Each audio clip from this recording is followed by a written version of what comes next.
MLA Dilip Singh Parihar और भलेसा में सड़कों की हालत। एक लंबे वक्त से हम भलेसा की सड़कों की क्या कुछ सूरत हाल है आप तमाम लोगों तक पहुंचाने की कोशिश करते हैं, मगर फिलहाल भलेसा का जहां 0 पॉइंट स्टार्ट होता है शुक्रा का ये इलाका है, और आप जरा इस पुल की खस्ता हालत देखें। और करीबन 1 महीने पहले हमने स्ट्रेट लाइन पे ही ये खबर की थी कि कहां है ठेकेदार और कहां है डिपार्टमेंट और कहां है हमारे सियासतदान।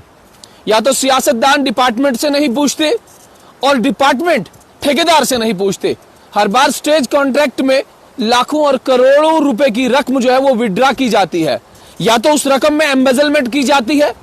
ठेकेदार जो है ये कहता है कि जनाब मैंने काम किया, बहुत ज्यादा काम किया, आप मुझे पैसे दें, या तो फिर जानबूझ के ठेकेदार काम नहीं करता। फिलहाल जरा आप सूरत हाल देखें कि इस प्लेट ने, एक पुल है इसका नाम शुक्रा पुल है, और इस प्लेट ने अपने दांत जो है वो बाहर निकाले हुए हैं, मुंह जो है इसका बाहर निकला हुआ है, और यहां से गाड़ी चालक जो है अपनी गाड़ी हमेशा सुबह शाम गुजारता रहता है। और आलम तो यह है कि आप जब भी ठेकेदार से बात करें, जो भी ठेकेदार है टीकन रोड का, मुझे इसके बारे में जानकारी उतनी नहीं है, मगर कम से कम एक्सियन को मैं जानता हूं, और वो एक्सियन जो सुबह शाम काम करने वाले हैं, जो भागने दौड़ने वाले एक्सियन है, जो बात को समझने वाले एक्सियन है, मुझे उम्मीद उनसे है कि ठेकेदार साहब को यहाँ पे लाया जाए, यहाँ पे इस पैच को ठीक किया जाए, यहाँ पे जो ये प्लेट सुखड़ गई है इनको ठीक किया जाए। और यहाँ पे उतना बहुत बड़ा काम भी नहीं है, काम मामूली सा है। काम इसमें वेल्डर लाना है, उसके बाद जेनसेट वगैरह, और यहाँ पे 3-4 टांके जो है आपने लगा देने हैं, काम ठीक हो जाएगा और गाड़ी चालक को परेशानी नहीं आएगी। और अगर हम स्टेज कॉन्ट्रैक्टर की बात करें या स्टेज कॉन्ट्रैक्ट की बात करें, उसमें अब आपको सब चीजें करनी है। यानी आपको कहीं ब्लाइंड कर्व आपको दिखाई देता है तो ब्लाइंड कर्व के चलते आपने वहां पे फ्लैक्स लगाने हैं, ये भी आपकी बीओक्यू में दिया है। पैराफिट कहीं टूट जाता है, आपने उसको रेस्टोर करना है, दोबारा से बनाना है। कहीं रिटेनिंग वाल खराब हो जाती है, आपने रिटेनिंग वाल को ठीक करना है। कहीं पुल उखड़ जाता है, आपको लोहा भी उसके लिए दिया जाता है। आपने करीबन 140-45 रुपए के आसपास आपका गवर्नमेंट रेट है, तो आपको दिक्कत और परेशानी कहां आ रही है।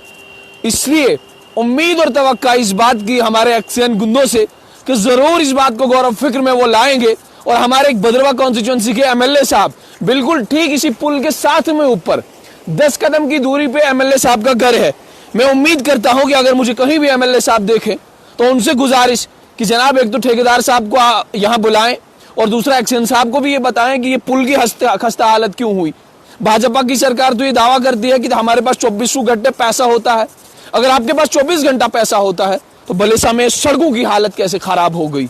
और इतना ही नहीं, बल्कि कल और परसों 2 दिन जब मुसलसल बारिशें रही, बर्फबारी हुई, तो आज अगर आप 20 मीटर की दूरी पे हर 20 मीटर के बाद आपको लैंडस्लाइड देखने को मिलती है। इस तरफ देखें, अभी लैंडस्लाइड चल रही है, ये देखें आप कि अभी भी लाइव चल रहा है और लैंडस्लाइड चल ही रही है। तो आलम यह है कि भलेसा में या तो पूछने वाला कोई नहीं है या जानने वाला कोई नहीं है। उम्मीद करता हूं कि आने वाले वक्त में, और सिर्फ ये पुल नहीं बल्कि ऐसे कई सारे पुल हैं, कई सारे कलवर्ट्स हैं, कई सारे काजवेज हैं, जिन काजवेज को ठीक करने की बहुत ज्यादा जरूरत है। उम्मीद इस बात की कि एक्सियन गुंदो जो है जल्द से जल्द इस पे काम शुरू करेंगे।